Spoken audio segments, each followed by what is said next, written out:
Meus irmãos, 19 horas, boa noite. Vamos dar início à transmissão de nosso curso sobre o Espírito Santo e a nossa salvação.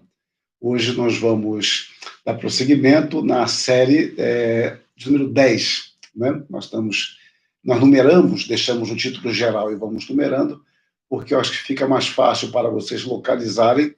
E hoje nós vamos continuar a trabalhar com o assunto fé. Vamos gastar, como eu disse da outra vez, algumas semanas com este assunto, a ideia de fé salvadora, ou fé justificadora, ou como eu tenho chamado, de fé teocêntrica.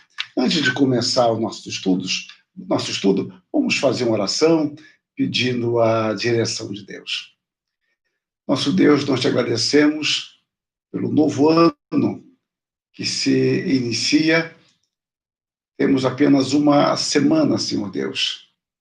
Há uma semana atrás nos preparávamos para este novo ano. E agora, Senhor Deus, já estamos no seu 7º dia, usufruindo do teu cuidado, da tua bênção e da tua proteção. Sabemos que tu cuidas de nós do primeiro até o último dia do ano. Tu nunca nos desamparas.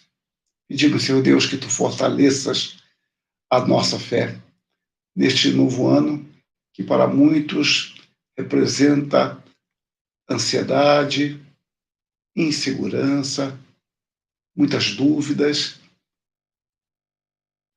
Dúvidas essas, Senhor Deus, que além de marcar a vida humana com naturalidade, devido aos problemas mundiais, essas dúvidas se configuram muitas vezes de forma mais intensa. Que tu te dignes, Senhor Deus, em acalmar o nosso coração com as tuas promessas, que nós possamos internalizá-las e assim caminharmos confiantes e descansando em ti. Nós te suplicamos isso, nosso Deus, e te agradecemos. Em nome de Cristo Jesus, nosso Senhor. Amém. Então, vamos lá, meus irmãos. Hoje eu quero começar a falar sobre um capítulo. Ele é subdividido. Eu quero tratar de uma dessas partes. Eu fiquei hoje de manhã, quando eu fazia a revisão final, pensando até onde daria para ir, mas ficaria muito extenso, muito extenso. Então, eu creio que eu vou gastar hoje aqui uns 30 minutos, talvez um pouco mais. Então, dentro desse assunto fé salvadora, eu começo a mostrar hoje que esta fé é direcionada para Deus e a sua palavra. A fé salvadora é direcionada para Deus e a sua palavra. E como primeiro subtópico, eu mostro que esta fé, que é direcionada para Deus e a sua palavra, é a Deus Pai por intermédio do Filho. Meus irmãos, Jesus Cristo é o único intérprete do Pai. Ele nos admite aos segredos que, de outra forma, permaneceriam ocultos e nós jamais teríamos acesso. Eu vou desenvolver um pouco mais isso à frente. Mas aqui nós temos o ponto capital, a questão central relacionada à fé. Biblicamente falando, a fé salvadora é uma fé teológica. E esta fé salvadora, que é teológica, ela é cristocêntrica. Então, essa teocentricidade da fé, ou seja, Deus como centro, ela é cristocêntrica. Então, não há uma fé genuinamente teocêntrica que não seja também cristocêntrica. Por quê? Porque não existe fé teocêntrica à revelia da pessoa de Cristo. Mas por quê? Porque sem o Filho, o Pai como tal, continua desconhecido a nós. Eu vou tratar um pouco mais disso à frente. Sem o Filho, o Pai continua desconhecido. Mas alguém pode me dizer, e a revelação geral, inclusive que eu tratei em outro estudo, quando eu expus o Salmo 19. Muito bem, o Salmo 19 nos mostra que os céus proclamam a glória de Deus. E, de fato, nós temos o poder de Deus, podemos deduzir a bondade de Deus, mas nós não conhecemos pela natureza a Deus como Pai. Isso somente é possível em Jesus Cristo. Então, a glória do Espírito é que creiamos no Filho. A glória do Filho consiste em que recebamos a Deus como Pai. Na confissão do Pai, a Trindade é glorificada.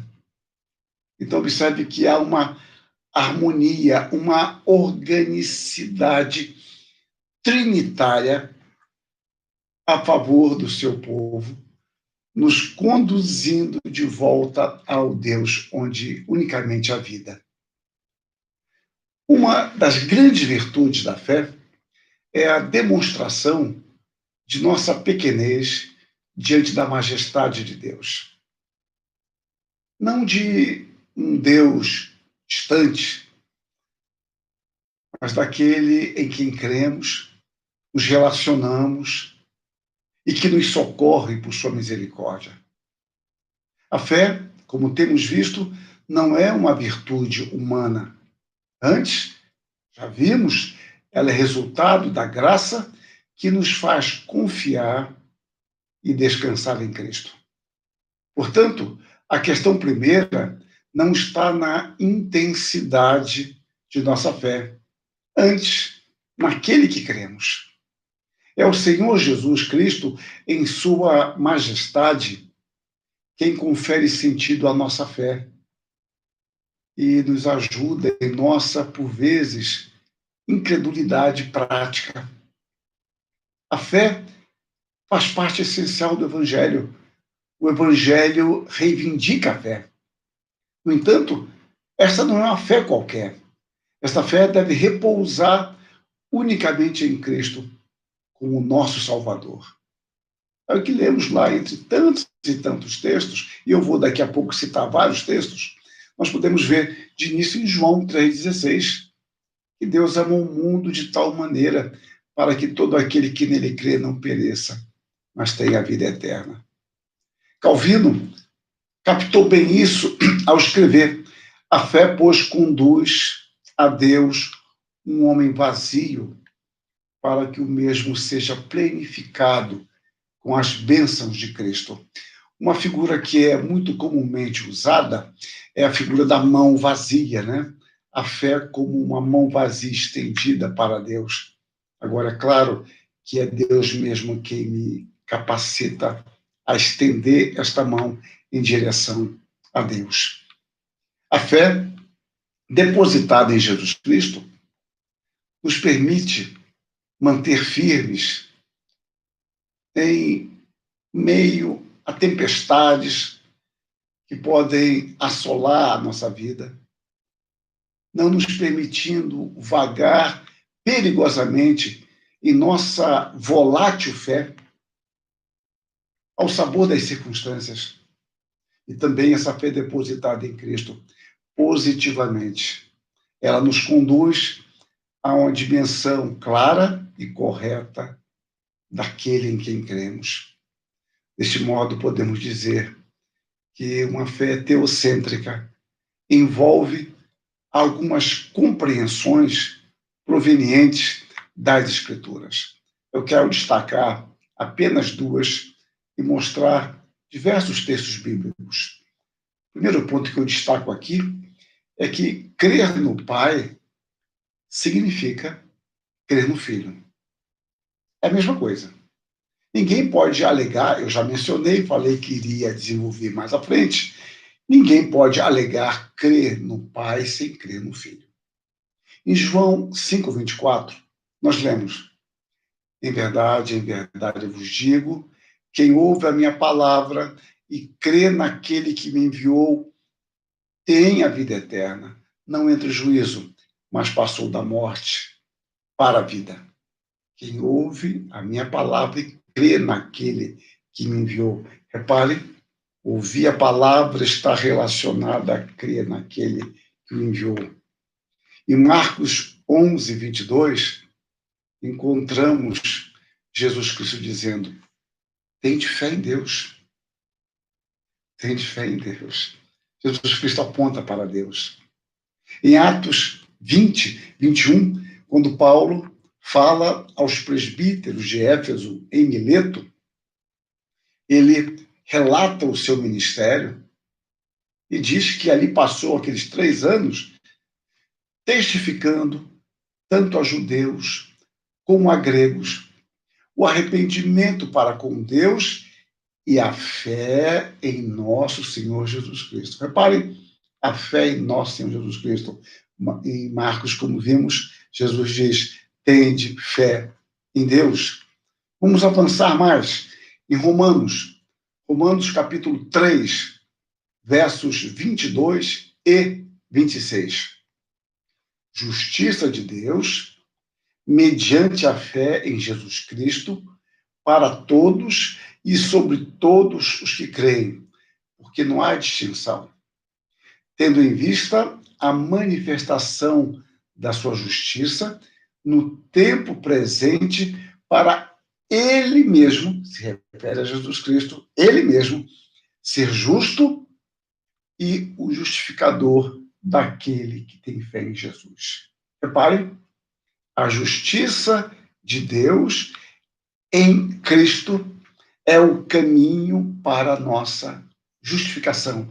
Deus, o Deus da justiça, mediante a fé em Cristo Jesus, ele nos declara justos pela fé em Jesus Cristo. Vejam Romanos 4, 24. Mas também, por nossa causa, posto que a nós igualmente nos será imputado a saber, a nós que cremos naquele que ressuscitou dentre os mortos, a Jesus, o nosso Senhor. Nós cremos naquele que ressuscitou dentre os mortos, a Jesus, nosso Senhor. Observe, fé no Pai, fé no Filho, crer no Pai, crer no Filho. Gálatas 2:20. Logo, já não sou eu quem vive, mas Cristo vive em mim. E esse viver que agora tenho na carne, vivo pela fé no Filho de Deus, que me amou e a si mesmo se entregou por mim. Observe, vivo pela fé no Filho de Deus. 1 de Pedro 1:21. Que por meio dele tendes fé em Deus. Por meio de Cristo, temos fé em Deus. O qual o ressuscitou dentre os mortos e lhe deu glória, de sorte que a vossa fé e esperança estejam em Deus. Observe essa simbiose constante entre o Pai e o Filho. O Filho é o alvo da nossa fé. Nós conhecemos o Pai por meio do ensino e da pessoa de Jesus Cristo. E o Cristo que se entrega por nós é ressuscitado pelo Pai, embora saibamos da ação dele mesmo como Filho e do Espírito Santo. 1 de João 3:23. Ora, o seu mandamento é este, que creiamos em o nome de seu Filho, Jesus Cristo, e nos amemos uns aos outros, segundo o mandamento que nos ordenou. Ele está dizendo, João aqui está dizendo que o mandamento de Deus é que nós amemos o seu Filho, Jesus Cristo, e amemos os nossos irmãos. No Evangelho de João, o grande livro da fé, nós lemos lá em João 12:44. E Jesus clamou dizendo: quem crê em mim, crê não em mim, mas naquele que me enviou. Repare, quem crê em mim, não crê em mim, mas naquele que me enviou. A ideia é de que ele era o caminho, ele era o acesso, ele era a porta única e definitiva que conduzia ao Pai. Em João 14:1, quando Jesus Cristo se despede dos seus discípulos, né? Ou melhor, ele dá prosseguimento aos seus discursos de despedida, ele diz: não se turbe o vosso coração. Credes em Deus, crede também em mim. Crê em Deus, crê em mim. Então, observe sempre essa relação e essa correlação, como isso é indistinguível. Crer no Filho é crer no Pai. Ninguém pode crer no Filho sem crer no Pai, e ninguém pode crer no Pai sem crer no Filho. O segundo aspecto, ou segundo subtópico, é que sem Jesus Cristo, o Pai continuaria inacessível a nós. É o que eu mencionei no início e falei que desenvolveria mais à frente. Todos quanto pensam que conhecem algo de Deus a parte de Cristo, esses inventam um ídolo no lugar de Deus. É o que declara o reformador Calvino. Há sempre o perigo de nós fabricarmos um Deus à nossa imagem.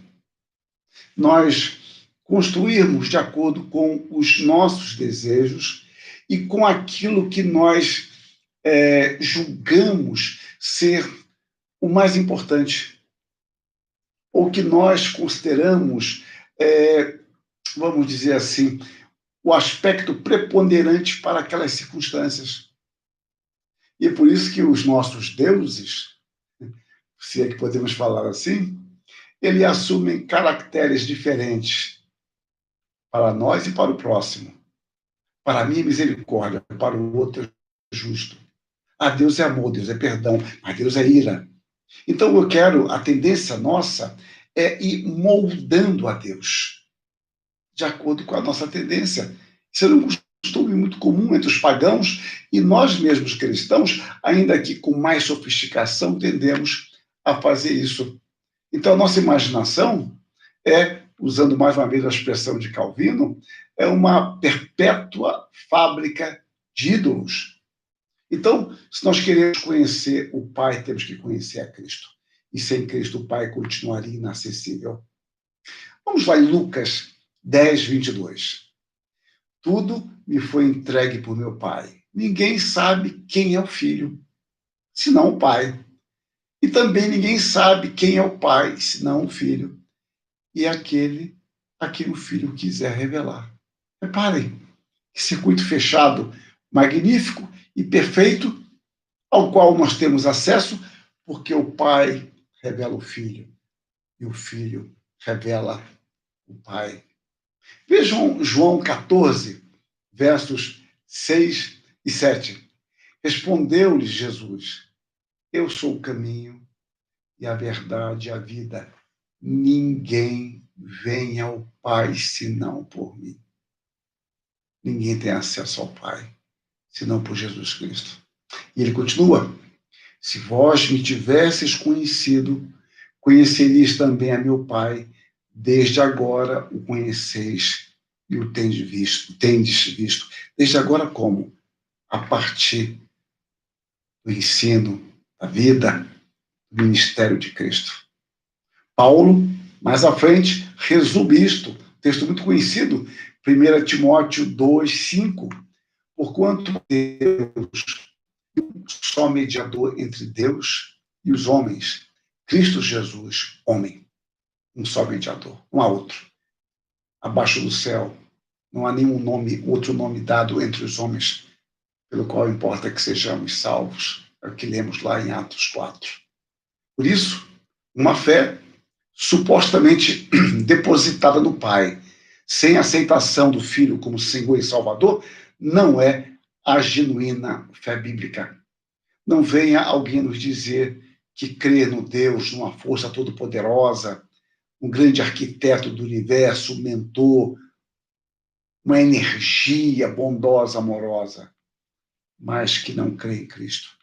Isso é um ídolo, isso é uma ficção. Isso não é o Deus da revelação bíblica. Ninguém poderá crer em Deus sem a fé em Jesus Cristo. Ninguém pode ter a Deus como Pai sem ter a Jesus Cristo. Romanos 8, 29. Ele é o nosso primogênito. Nós estamos sendo moldados à sua semelhança.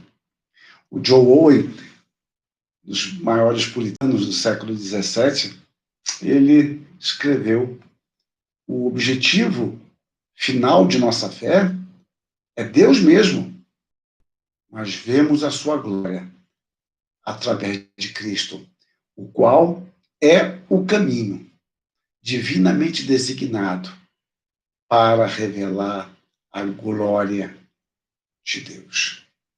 É o caminho designado por Deus para que possamos ver a sua glória. O segundo aspecto, eu fiz duas subdivisões, agora o segundo aspecto é que Jesus Cristo, verdadeiro Deus e verdadeiro homem, o enviado do Pai como cabeça da igreja. A nossa fé se direciona a Jesus Cristo. Mas quem é esse Jesus Cristo? Aliás, Jesus Cristo já é uma declaração de fé. A pergunta melhor seria: quem é esse Jesus? Agostinho, um dos pais da igreja, grosso modo falando, ele escreveu fazendo uma distinção entre a fé cristã e a pagã. Eu acho muito oportuna essa distinção que ele faz. E ele diz o seguinte: a fé dos cristãos não é louvável porque eles creem no Cristo que morreu, mas no Cristo que ressuscitou.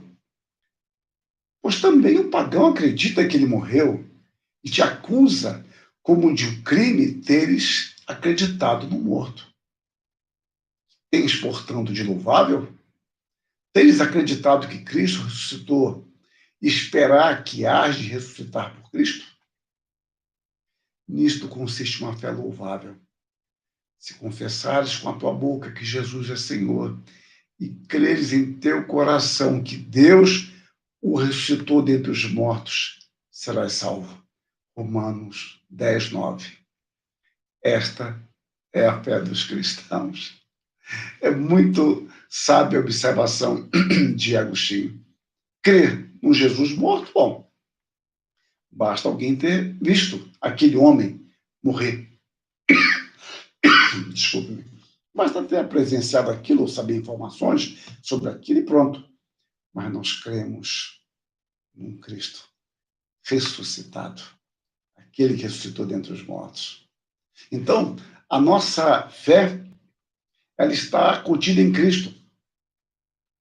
E nós nada mais queremos saber além de Cristo, aquele Cristo crucificado, mas que também ressuscitou. A fé cristã não é um sentimento vago a respeito de algo ou de alguém.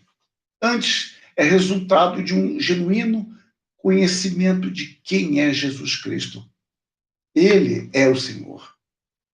Crer em Deus, até os demônios creem e tremem, diz Tiago, lá em Tiago 2,19, né? E a palavra tremer, traduzida por tremer, que só aparece aqui, é uma palavra que a gente também usa em português, transliterada, a palavra frisson, né?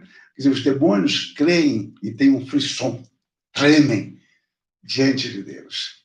Todavia, Paulo nos fala de uma fé depositada no Senhor Jesus. Basta olhar em Efésios 1,16. Bavinck, ele assim se expressou: a fé não justifica por meio de sua própria essência, nem age por ela mesma ser justa, mas por seu conteúdo, porque é fé em Cristo, que é a nossa justiça. Se a fé justificasse por si mesma, o objeto desta fé, isto é, Cristo, perderia totalmente seu valor. Mas a fé que justifica é precisamente a fé que tem Cristo como seu objeto e conteúdo. Então a gente enfatiza isso e já falamos algumas vezes, vamos recorrer sempre a isso, é que a questão não está primeiramente na intensidade da fé. A questão está em quem nós cremos, em quem nós confiamos, no conteúdo da nossa fé. Dito isto, algumas perguntas são necessárias. Quem é o Jesus em quem cremos. Ele é apenas um homem com uma ética perfeita, quem sabe um grande mestre, um filantropo, aquele que sabia como mais ninguém interpretar as necessidades e carências humanas, ou uma expressão que alguns gostam, ele era um mártir da paz. Sem dúvida, algumas dessas classificações podem ser verdadeiras. Contudo, ele é muito mais do que isso. Ele é o Senhor, ele é o Deus encarnado, verdadeiramente Deus e verdadeiramente homem. Sem este conhecimento de Cristo, não podemos nos dizer cristãos. Sem a centralidade de Cristo, não há evangelho, não há boa nova a ser anunciada. O evangelho é precisa e especificamente a apresentação da pessoa de Cristo, da sua obra e ensinamentos. E é por isso que a cristologia é o nome técnico para o estudo da pessoa e obra de Cristo. Então é por isso que a cristologia se constitui no cerne, na parte central de toda a teologia cristã. Mais uma vez, eu recorro a Bavinck, que enfatiza esse ponto com precisão. A doutrina de Cristo não é o ponto de partida, mas certamente é o ponto central de todo o sistema dogmático, ou seja, de todo o sistema da teologia. Todos os outros dogmas ou doutrinas ou preparam para ela ou são inferidos dela. Nela, que é o coração da dogmática, pulsa toda a vida ético-religiosa do cristianismo. O que o Bavinck está dizendo é que o centro de toda a teologia, de toda a ética cristã, está em Cristo. Enquanto eu revisava isso hoje, pensava, orava, eu fiquei pensando neste ponto para fazer uma aplicação. Um critério importantíssimo para você identificar a seriedade teológica de uma igreja, ou, se quiserem falar diferente, a seriedade de um sistema teológico, veja o lugar que Cristo ocupa. Qual o lugar que Cristo ocupa naquele sistema? Ele é um fazedor de milagres, é aquele que dá vitórias, é aquele que usa uma espada flamejante para nos defender, envia os seus anjos, que quebra o nosso galho, que responde às nossas orações imprecatórias. Quem é Jesus Cristo? Jesus Cristo é o centro de todas as coisas, onde toda a realidade encontra sentido. É por isso que a cristologia é o eixo da teologia bíblica. Uma visão defeituosa da pessoa e obra de Cristo determina a existência de uma teologia divorciada da plenitude da revelação bíblica.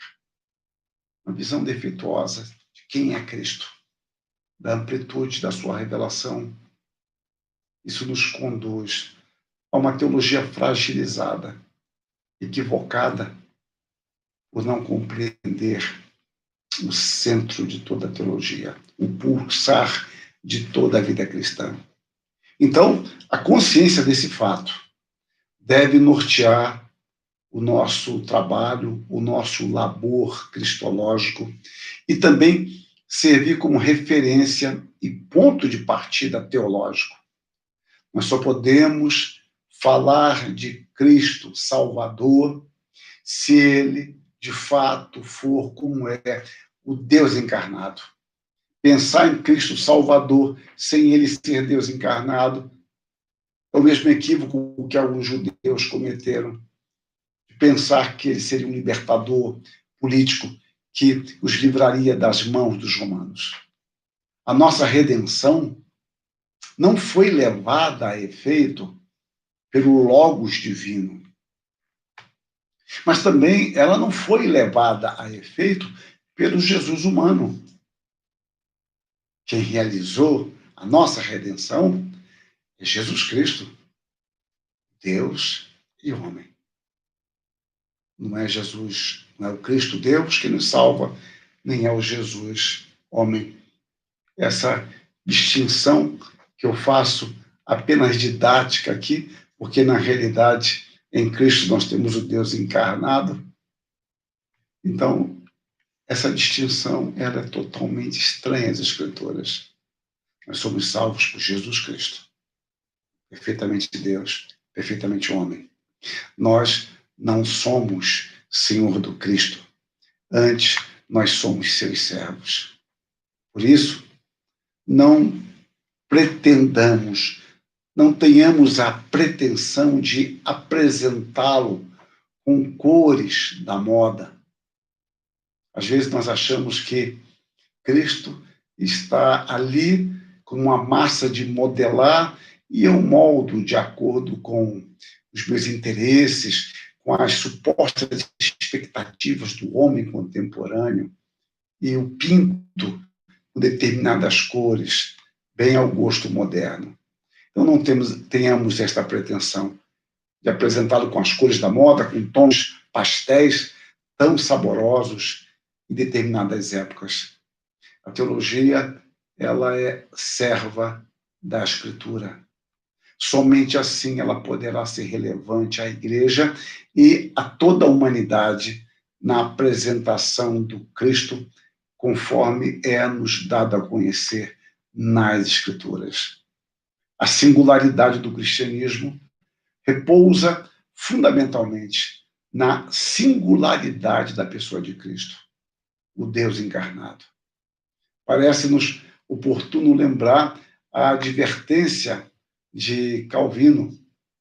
Devemos precaver-nos para que, cedendo ao desejo de adequar Cristo às nossas próprias invenções, não o mudemos tanto, como fazem os papistas, que ele se torne dissemelhante de si próprio. Reparem, eu crio um Cristo tão metamorfoseado que ele se torna diferente do que ele é. Você me permite uma analogia no campo físico. Você vê algumas pessoas fazendo tantas cirurgias plásticas que elas se transformam tanto que se tornam irreconhecíveis, se tornam dissemelhantes a elas mesmas. Isso no campo físico. Mas continuamos aqui, Calvino, dizendo: não nos é permitido inventar tudo ao sabor de nossos gostos pessoais, senão que pertence exclusivamente a Deus, instruir-nos segundo o modelo que te foi mostrado. O texto que está aqui, que ele indica, é Êxodo 25, 40. Então, a fé em Jesus Cristo não é uma categoria abstrata, nem uma categoria corriqueira, essencialmente ou circunstancialmente irrelevante. Como dizer, né? Você dizer assim ao Léo, tal ônibus passa em tal avenida, enquanto que, na realidade, a minha locomoção invariável é de automóvel. Bom, é um comentário irrelevante, corriqueiro. Eu não estou dizendo isso para orientar alguém, respondendo a uma pergunta que me foi feita. Ou dizer que o preço do pepino está altíssimo, sendo que não como pepino, minha família também não aprecia o seu sabor e nem simpatizo com quem o faz.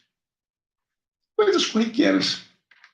Por vezes, é mais fácil pensar e falar abstratamente do que concretamente. Posso discorrer com entusiasmo sobre o avanço científico nas cirurgias cardíacas, transplantes de cabeça e os riscos comuns de contaminação hospitalar. Mas seria um envolvimento com isso, apenas uma conversa, sem grandes preocupações, apenas porque eu li algo a respeito e soltei naquela conversa, que quem sabe dá um tom mais erudito.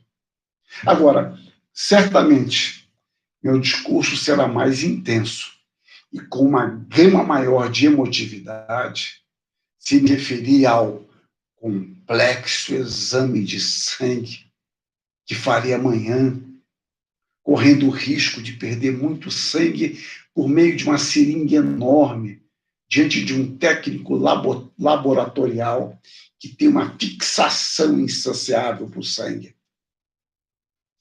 pai. Eu falo de seringa enorme, complexo exame de sangue. A tendência natural do ser humano é que a minha dor, real ou suposta, sempre é maior. A fé em Jesus Cristo, meus irmãos, como Senhor, envolve a compreensão de que Ele é Senhor de todas as coisas. Portanto, o é também da minha vida. É um Senhor, Ele é o Senhor. Ele é o meu Senhor. Se Ele é o meu Senhor, a Ele eu devo honra, a Ele eu devo glória, a Ele eu devo obediência.